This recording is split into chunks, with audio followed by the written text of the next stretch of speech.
yang dibina pada abad ke-16. After the Dataran Sungai Melaka Jati, on the right is the Bastille Museum. It is a part of the wall of Melaka Fort that was built in the 16th century.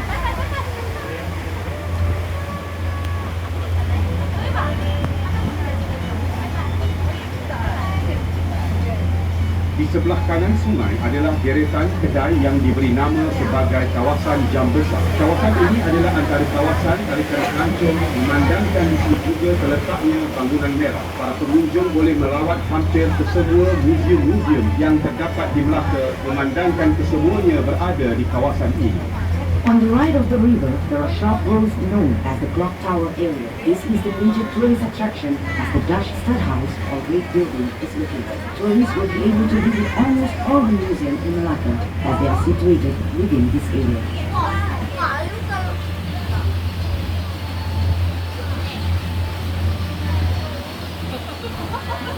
Selepas kawasan Jam Besar, terdapat deretan kedai-kedai yang telah diubah suai menjadi kafe, pusat jualan pemerhati serta internet kafe untuk kemudahan para pelancong. Di sebelah kiri sungai terletaknya perkampungan masyarakat Baba dan Nyonya. Kedai-kedai di sini menjual pelbagai barangan pemerhati dan barangan antik.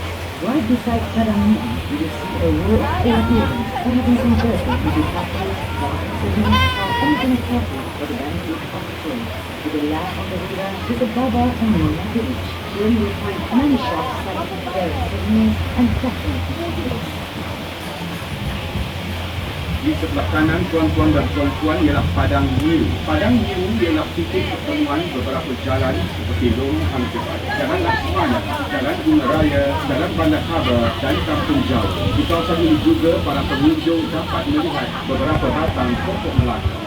Having crossed the row of shop houses in the junction, you have come to Padang Biru, which is on your right. Padang Biru is a meeting point of several routes such as Jalan Angkebat, Jalan Laksmana, Jalan Bunga Raya, Jalan Bandar Khabar, and Kampung Jawa.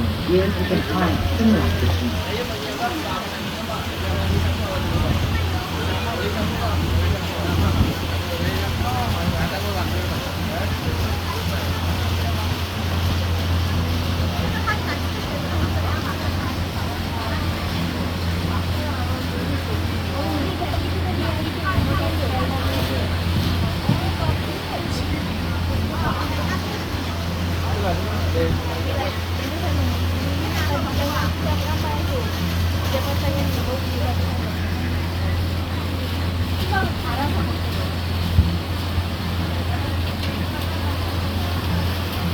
Di sebelah kiri terdapat bangunan yang penuh dengan lukisan-lukisan mural yang dilukis oleh pelajar-pelajar ITPA dengan kerjasama Kementerian Pelancongan, Kesenian dan Budaya Malaysia. Para pengunjung juga boleh melihat deretan rumah kedai yang telah diubah suai supaya menghadap sungai bagi mencantikkan lagi pemandangan kawasan ini. The row of shop houses has been remodeled to face the river, thus beautifying the river street. You can see on the buildings on the right, these are the murals painted by the local French students in collaboration with the Ministry of Tourism, Arts and Culture in Malaysia. These murals portray the diversity of races and cultures in Malaysia.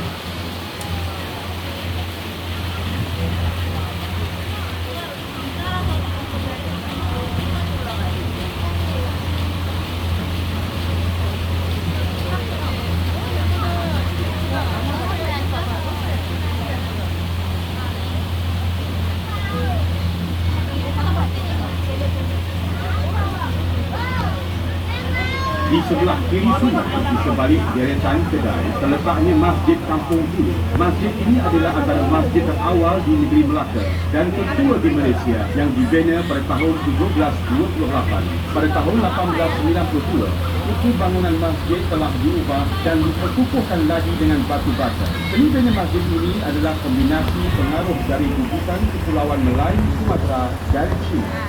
Behind the rows of shop lots on the left is the Masjid Kampung Bulu or Kampung Bulu Mosque. This mosque was built in 1728 and is one of the earliest mosques built in Melaka. It is also one of the oldest mosques in Malaysia. In 1892, the basic structure of the mosque was renovated and reinforced with wood. The architecture of the mosque features the combination influence from China and throughout the Mediterranean. Sebelum melepasi jambatan Hang Tuah, di sebelah kanan ialah pasar terawal Bandar Melaka yang dikenali sebagai Kampung Jawa. Ia telah beroperasi dari tahun 1940 hingga 1960 dan kesebelahannya pula adalah kawasan Riadah yang telah dibangunkan oleh kerajaan negeri. Ianya dikenali sebagai Air Pansut Berirama. On the right side, the state government has built a recreational area that features a residency of the fountain. During nighttime, visitors can enjoy the spectacular light of the musical display. Inside this recreational area is one of the oldest markets known as Kampung Jawa. This market has been in operation since 1960. Back then, fishermen boats would walk here daily, supplying fresh fish to the market stall. Di hadapan tuan-tuan dan puan-puan adalah sebuah jambatan yang dikenali sebagai Jambatan Hang Tuah. Jambatan ini dihiasi dengan lampu-lampu hiasan bagi menceriakan pemandangan pada waktu malam. In front of the bridge, there's a bridge known as Hang Tuah Bridge. This bridge has been decorated with colorful lights which brighten the riverscape and give a beautiful scenery at night. Selepas melepasi jambatan Hang Tuah, di sebelah kiri ini terletak Dewan Hang Tuah. Dahulunya Dewan Hang Tuah digunakan sebagai Dewan Persidangan dan Dewan Mesyuarat Kerajaan Negeri. Tetapi kini kawasan berhampiran Dewan Hang Tuah telah dimajukan dan dikenali sebagai Hang Tuah Mall. After the Hang Tuah Bridge, on the left is Hang Tuah Hall. Long before, Hang Tuah Hall was used as a session hall and meeting place for the state government. Today, area surrounding Hang Tuah Hall has gone an extensive development and is now known as Hang Tuah Mall. Opposite the Hang Tuah Hall, you will find an old cinema, the famous Japanese cinema. This cinema operated from 1960 to 1990. Now the cinema has been converted to a theatre hall called London Conservatory. Jalan Tun Ali di sebelah kiri sungai ini dahulunya ialah tapak lama hentian bas ekspres yang kini telah dipindahkan ke Melaka Central. Tapak ini sekarang telah dimajukan menjadi satu kawasan taman tema. Tiga tarikan utama di taman tema ini adalah Ferris wheel, pirate ship dan rumah hantu. On the left side of the river is Jalan Tun Ali. This area was utilized as the interstate bus terminal before it was shifted to Melaka Central in 2004. Today, this area has been converted into a recreational park for public. Among the attractions are the Ferris wheel, pirate ships, and haunted house.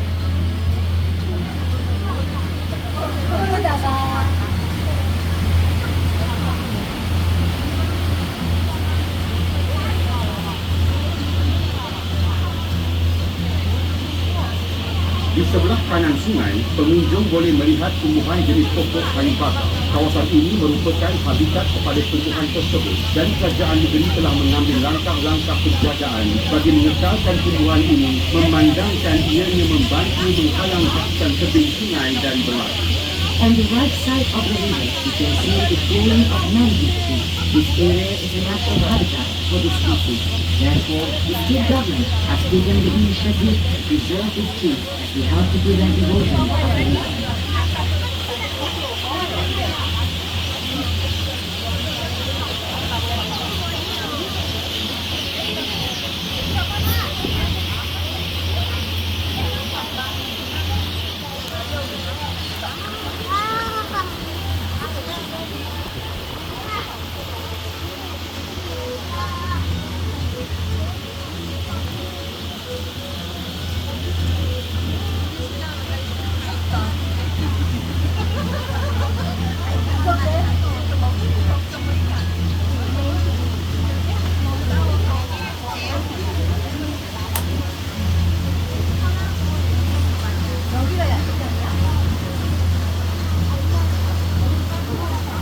Bersebelahan Taman Tema terdapat Kampung Motor, terletaknya Pasar Besar Bandar Melaka.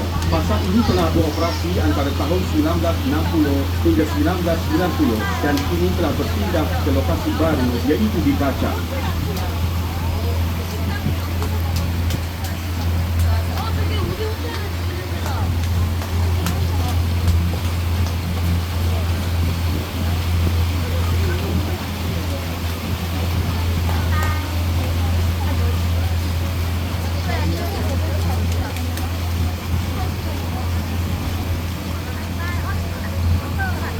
Para pengunjung pengunjung sekalian, di sebelah kiri sungai ini juga terletaknya Rumah Melayu Asal. Rumah Melayu Asal ini dibina dengan berkonsepkan limas pada tahun 1922.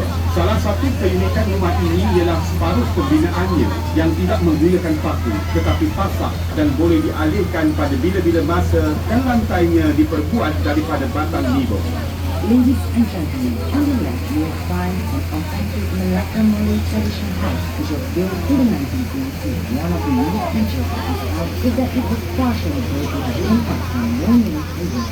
Interesting, isn't it?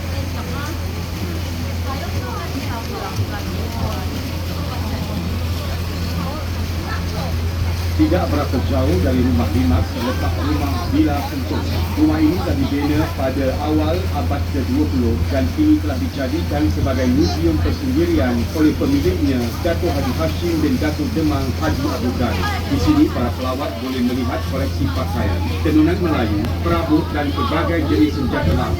Masuk adalah percuma. On your left, you will see a house that was built in the first quarter of the 20th century. This house is now known as Sentosa Villa and has been converted into a living museum by the owner, Dato' Haji Hashim bin Dato' Demang Haji Abu Ghani. In this villa, visitors will find his private collections of clothing, Malay weaving, furniture, and weaponry from the Arab Commission factory.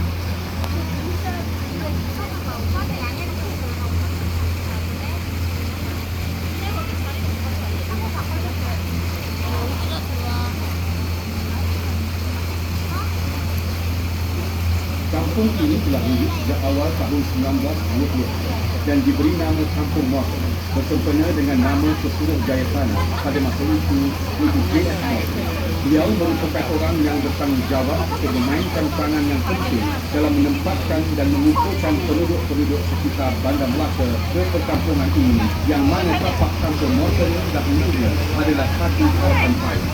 Menurut sejarah, kaum lelaki kampung ini bekerja sebagai menadir, iaitu orang yang mengendalikan perahu kecil atau nadir bagi mengangkut barang dari kapal atau tongkang, manakala kaum wanita pula meniat daun pucuk lipat untuk dibuat botol. Kini Kampung Morton juga dikenali sebagai museum hidup, yang mana kerajaan negeri dengan kerjasama penduduk kampung berusaha untuk mengekalkan cara hidup tradisi setereka bentuk rumah seperti asal. Segala kerja pemeliharaan dan pemeliharaan rumah-rumah tradisional ini ditanggung oleh pihak kerajaan negeri.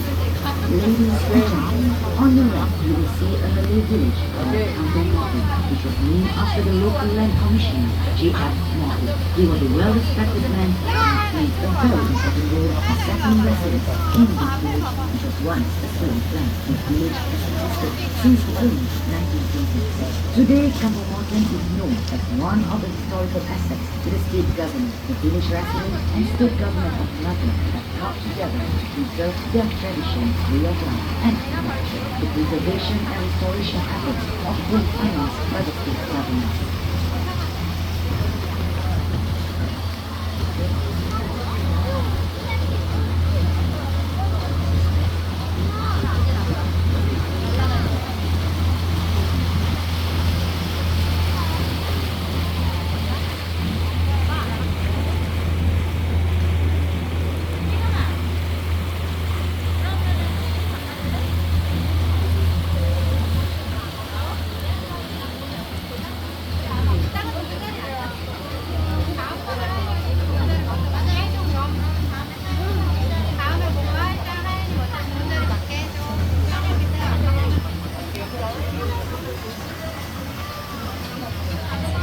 Di sebelah hadapan kanan adalah sebuah jeti Malacca River Cruise yang pertama, dikenali sebagai jeti Taman Rempah. Jeti ini telah beroperasi pada tahun 2005. Pada ketika dahulu, ianya dikenali sebagai Pangkalan Lama atau Old Port. On the right side of the river is the Taman Rempah Jetty. This is the first jetty of Malacca River Cruise since it was built in 2005 before